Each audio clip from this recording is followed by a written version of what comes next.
welcome to the Puppet Playhouse Podcast, otherwise known as the PPP, or simply for short. Well, New Year's has come and gone, and I hope that you had a happy one, and you got to celebrate and have a good time. Because, let me tell you, with what we've been dealing with for the past 2 years, we need some celebrating. And I got to tell you, mine was pretty good. I went to a friend's house and hosted an annual New Year's Eve party. And let me say, it's been 2 years since we celebrated, so it felt good. Now, did we do anything crazy? No. We watched some television, had food and drinks and socialized. Nothing that's going to be earth-shattering to the world. But it was fun. It brought back a sense of normalcy since we've been having those parties for several years. It felt good to finally be together again.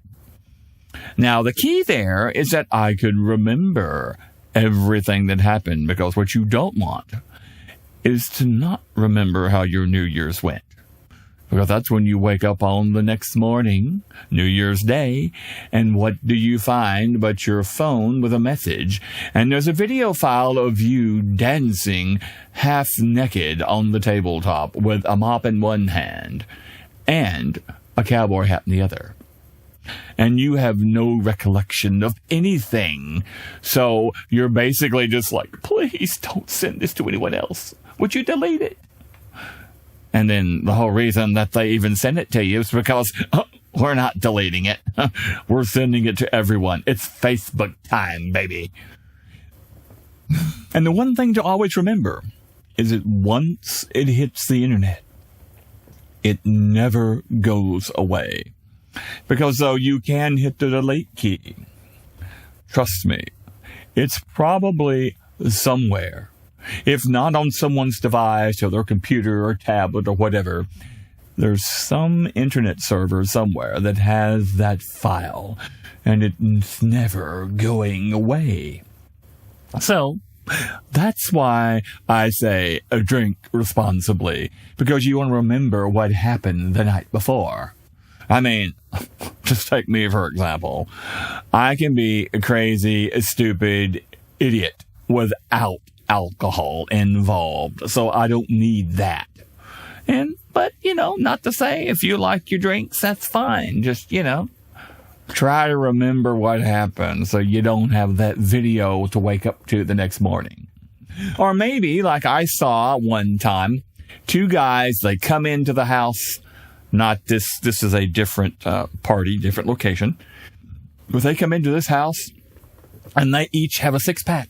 And what are they doing? Well, they're having an argument over how long it took one of them to puke from the night before.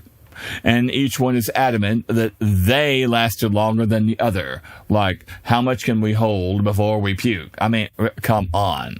The fact that that's the highlight of the night, that we remembered how long it took one of us to puke. Yeah, you see, save yourself a lot of headaches by, kind of have a kinder, gentler celebration. And now several of you have asked, well, how did Cleavon celebrate New Year's? Well, you see, Cleavon, he rented out the Cloverdale Community Center, and he invited all the local Bigfoot that he swears are living along the Natchez Trace Parkway here near where all of us live. And he was hosting, what did he call it? The New Year's Bigfoot Fest, where he was inviting them to this festival in honor of Bigfoot. And he had all of their favorite foods and drinks and everything. But let me tell you, Roscoe has told me no Bigfoot showed up. Not even any Bigfoot hunters showed up. Which goes to show you how much clout Cleavon has in the Bigfoot world. Though I was told that afterwards, as it neared midnight and there was no Bigfoot in sight, he took off to the trace and said that, well, if they're just, too shy to come in town to the festival, so he was going to bring the Bigfoot Fest to them. So he loaded up a cooler full of drinks and hightailed it up to the trace. And, well, he still hasn't returned. But that's normal because he likes to portray Bigfoot for all the people traveling on the trace. Cleavon's tall, has long hair, and when he takes off his shirt, he's very hairy. So from a distance, in the right light, he kind of looks like a Bigfoot.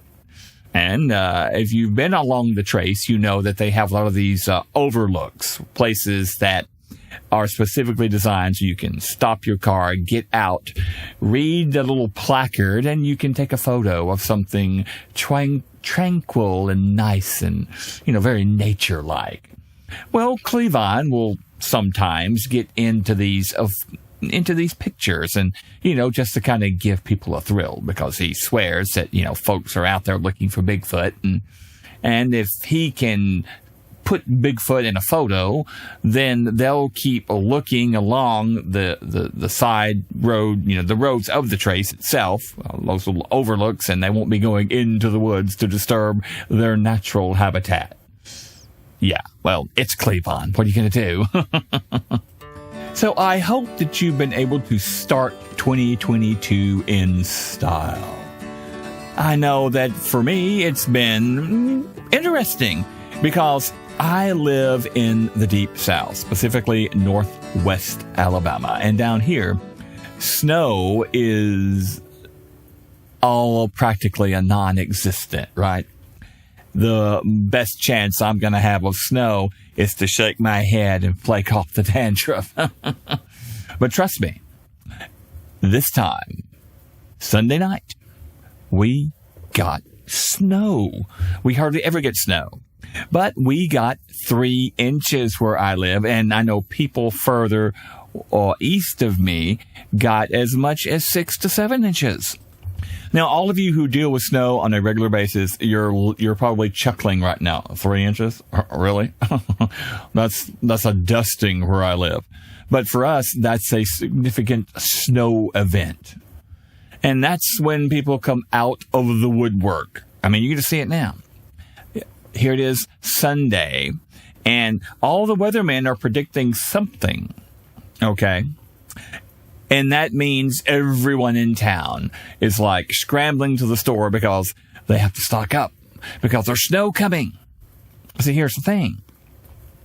A weatherman could be very, very blatantly 1,000% sure and say, there is maybe a 30% chance of snow flurries. Okay. 1, the chance of snow flurries is very minimal. 2, it's only flurries. 3, absolutely 0%. Never gonna happen. Hell freezes over first. We're not getting accumulation. And you can be that straightforward, that direct, and what's gonna happen? Oh, all the public years is snow. So they rush to the store, and what do? They buy up and stock up. And you're thinking, okay, I get it. That odd 1% chance that they are snowed in for an extended period of time. You stock up. They're smart. No. Because what do they buy? They don't buy a plethora of goods to tide them over. They buy 2 things. Sometimes 3, but typically 2 things. And what are these things that they buy? They buy milk and bread, and occasionally eggs, but mostly milk and bread. I saw a gentleman come out of a grocery store. He had 10 gallons of milk and like 8 loaves of bread. And I'm like, you don't have like 10 kids, right? That's what I'm thinking. And no, he probably doesn't. So that begs the question, why? I mean, if I'm going to be snowed in, and I know I'm going to be snowed in for an extended period of time, but remember, this is 30% chance of a flurry with 0% chance of accumulation, yet I'm still going to buy. Well, okay, But if I'm thinking, well, the weatherman could get it wrong and I could be blizzarded in. Is that a word? Blizzarded? Well, it is down here. It's the South. All right. So I might buy a lunch meat and to go with the bread, some ham, some turkey, salami, whatever, some cheese, potato chips, sandwich chips. I would buy some drinks, like some soft drinks, maybe some tea. I would buy maybe some condiments, ketchup, mustard if I needed that. I might buy some canned some vegetables, some green beans, some baked beans, different things that would keep, even if, say, I lost power, I would still have food that could be fresh. I might buy some frozen food items, pizzas, Hot Pockets. I mean, the sky's the limit of what I'm going to buy. But that's not in the cart. It's only milk and bread. And I can hear this family when they get home and they're snowed in, let's say. Hey, Mom, what's for breakfast? Oh, milk and bread. Hey, Mom, what's for lunch? Oh, milk and bread. Hey, Mom, what's for dinner? Milk and bread? No, honey, we're going to have something completely different. We're going to put the bread in the milk. You see? But even if you aren't snowed in, which is probably likely around here, okay, then you've got 10 gallons of milk and 8 loaves of bread, and you're going to be able to eat that all before it goes bad? No. So what do? Well, you have to freeze it. And then, in typical fashion, you'll forget it's there. And long after you're gone, someone gets the house, whether it's sold or whatever, or a relative ends up inheriting it, and they're looking in the freezer, and they're like, what's the date on this? 2022? And that was 50 years ago. Yeah. You wonder, what will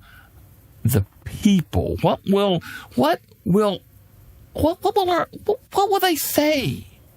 Okay? I mean, what will the people that come after us, hundreds of years in the future even, what are they going to do when they look back on times like this and they're like, why does this person have so much milk and bread and there's nothing else in the house?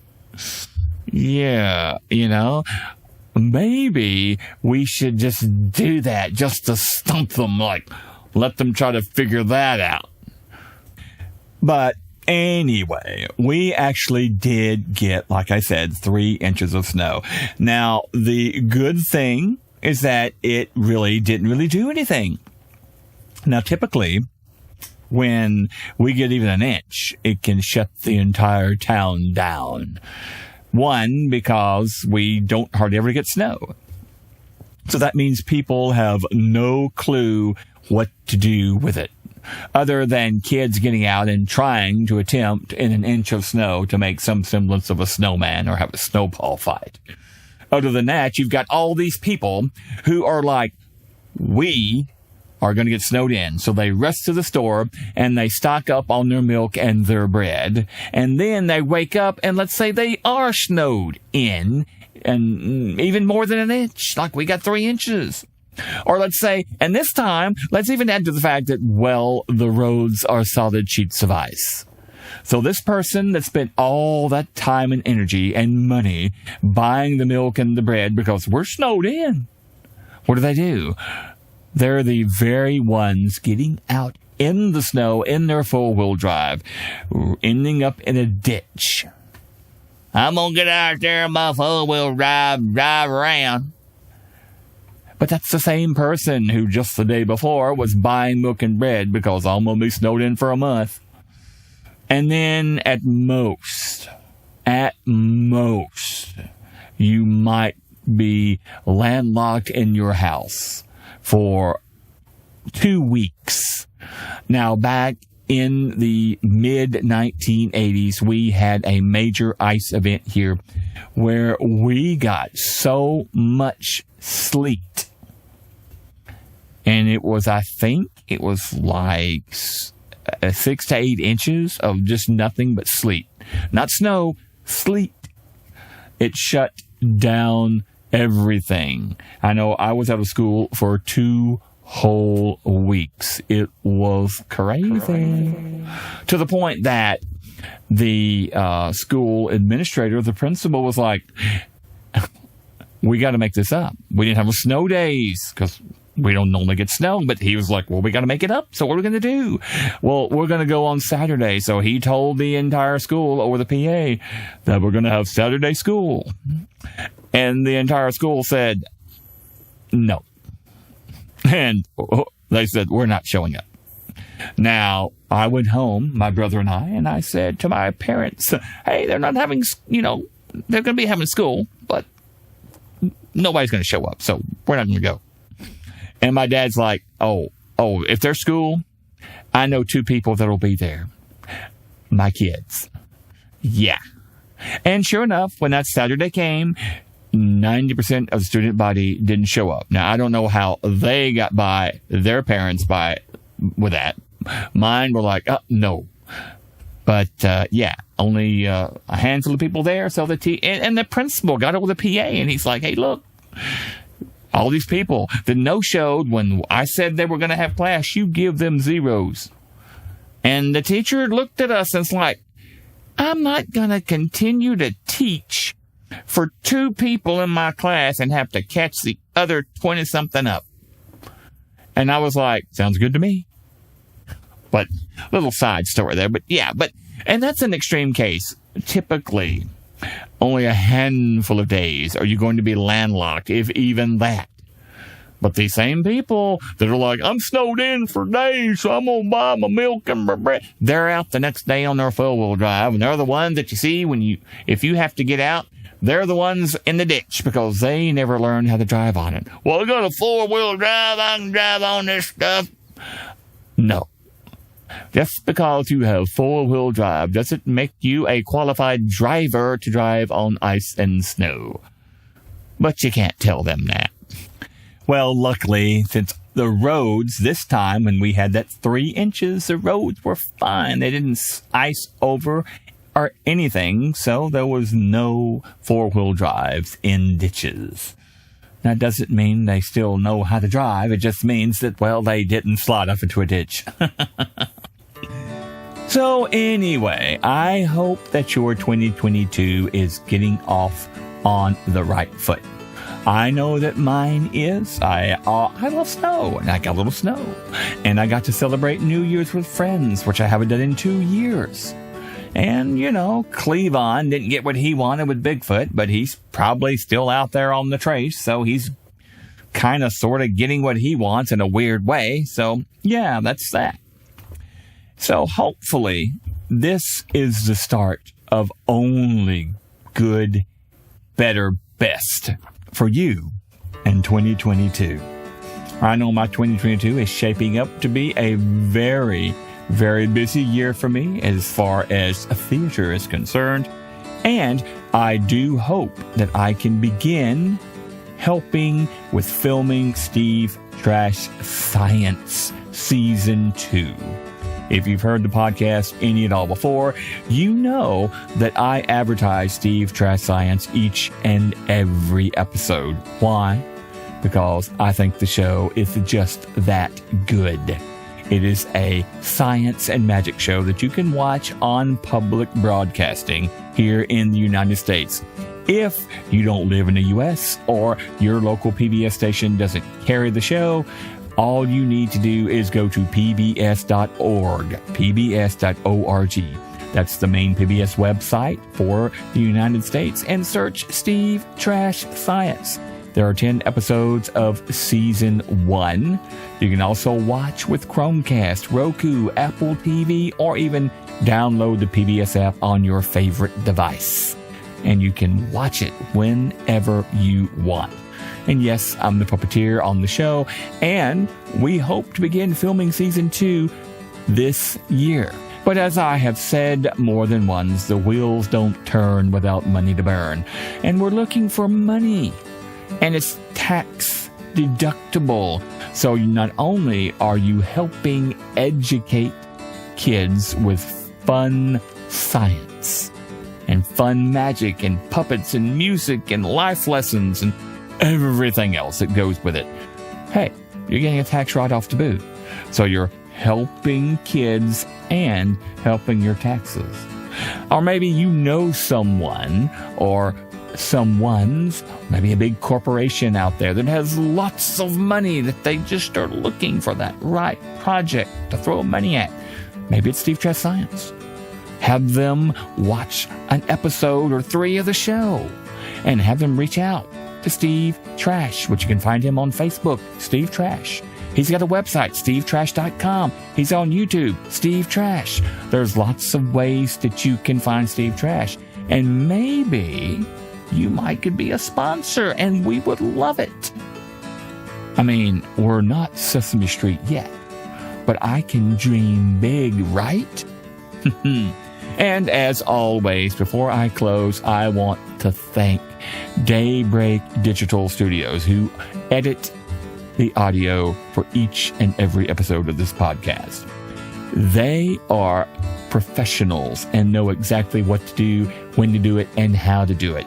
And if you have audio editing needs, consider looking them up. DaybreakDigitalStudios.com. If they can't do it, they know the professionals who can. And trust me, they've worked with quite a few famous clientele in the past, so they know what they're doing. And if you like the audio, that at least what you're listening to, forget me. You may not like what I say, but if you like the way I sound, thank Daybreak Digital Studios. And consider giving them a look for your audio editing needs. Well, that's it for this episode of the podcast. I hope that you've enjoyed hanging out with me for these handful of minutes here. And as I said before, I hope that your 2022 is amazing, because we deserve it. I have to believe that we are finally getting on the other side of COVID. I don't know that any of us thought that it would be over 2 years, but it has been. But that doesn't mean anything to me, because I believe that it can only get better. It's better to be positive than negative. So that's what I'm going to do. So on behalf of everyone here at Puppet Playhouse Podcast, otherwise known as the PPP, or for short, remember our motto: never goodbye, always good journey. Thank you.